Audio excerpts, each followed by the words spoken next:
Hello and welcome to Tech Deal's graphics card performance comparison. Today we are testing 4 different graphics cards. The RX 570 4GB card against the GTX 1060 3GB card, the RX 580 8GB card against the GTX 1060 6GB card. Now these cards range in price from about $170 to about $250 when I'm filming this in 2017. There will be links in the video description below to both Amazon and Newegg for all 4 sets of graphics cards. By all means, compare prices and buy it where it makes the most sense to you. All 4 cards were installed in the same computer. It's my $1,500 i7 7700K build running at a fixed 4.7 GHz on all 4 cores. Link to that build video in the video description below. Fraps was used for the frame performance numbers you will see at the end of this video, but it was not used to capture any of this video. Instead, AMD's Relive and NVIDIA's Shadowplay were used to record the gameplay you're watching. Add 5% on average if you're not recording, but if you're live streaming or recording, this is exactly the performance you can expect to get. Finally, the numbers in green at the top left corner of the screen are from MSI Afterburner, a free program you can download and use to monitor your system's performance in real time while playing games. This is a very handy tool to figure out what is the limitation to your system's performance. Is it your CPU, your RAM, your graphics card? I use this all the time, and if you want to find out what the bottleneck or limit in your system is, I recommend you do so as well.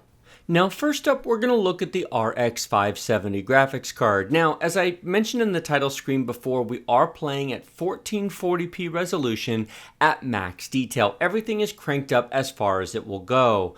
It is worth noting that Rocket League would actually play at 4K on these cards, maybe not quite at max detail. You might have to turn 1 or 2 things down, but it actually would be quite playable.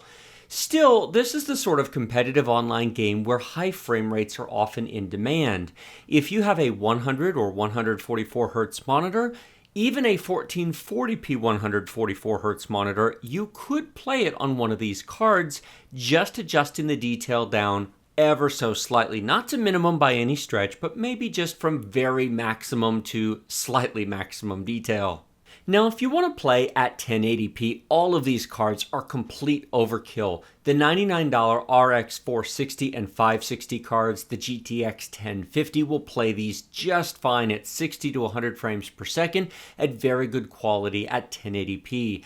But I'm putting this on film because one of the common questions is can you play games at higher resolutions? What happens when you play games like Rocket League on these better graphics cards? Is it worth buying more?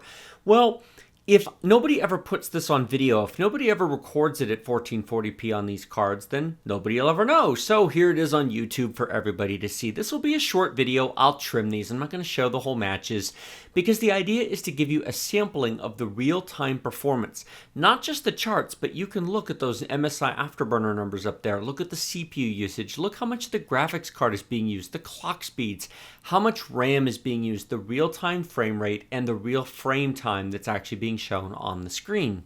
One thing I did consider doing was actually showing a 1080p, a 1440p, and a 4K test and changing the details and maybe making this a longer video and taking an exhaustive look at performance. But I think the reality is Rocket League is one of those games that either you want it to be pretty on an inexpensive card or you want 150 to 200 frames per second because you're a competitive player. If you are the latter, then you want to overbuy your graphics card, turn the detail and resolution down, and you'll get essentially like 1,000,000 frames per second.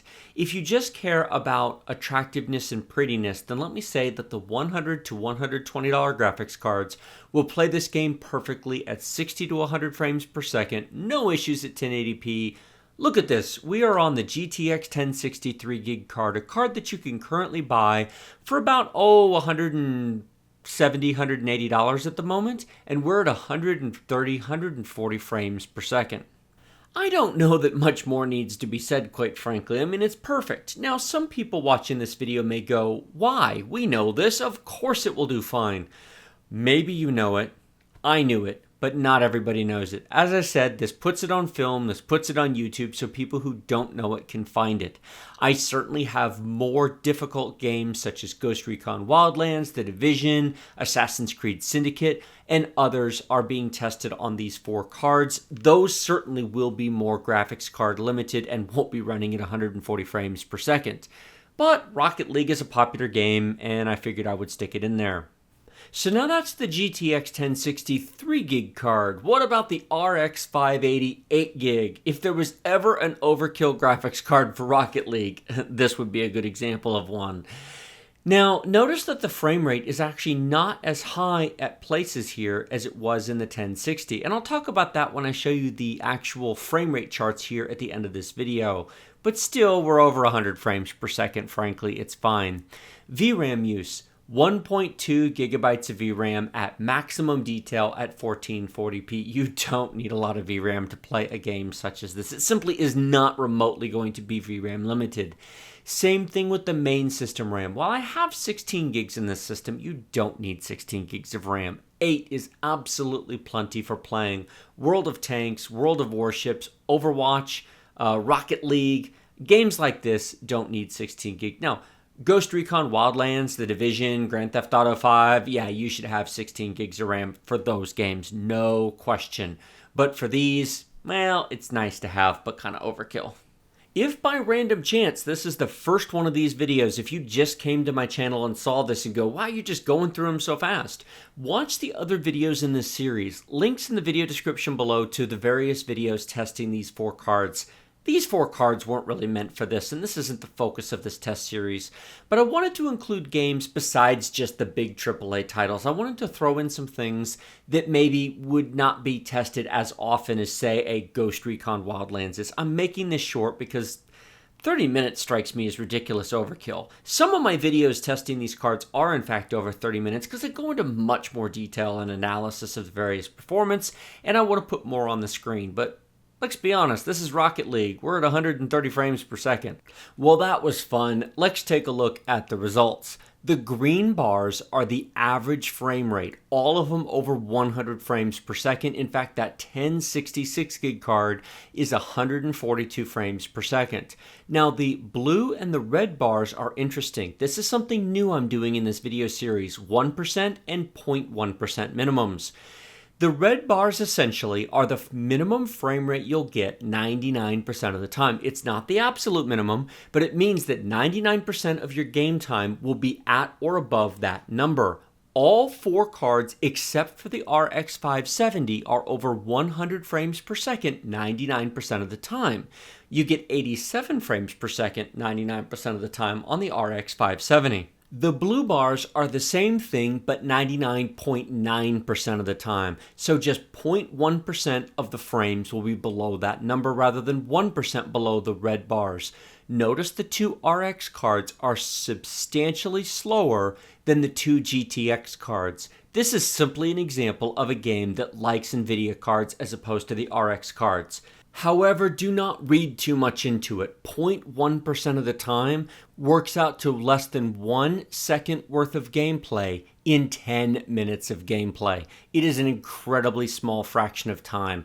So really the red bars are the ones you want to focus on. And while the RX cards are slower than the 1060 cards, not by that much. If this is the only game you play, well, frankly, they're all kind of overkill unless you just have to have 1440p. I have so far tested 17 different games on these 4 graphics cards. Some of them NVIDIA win, some of them AMD win. Usually they're within 10% of each other, plus or minus. Oftentimes they're within a couple of percent of each other. Very, very close overall.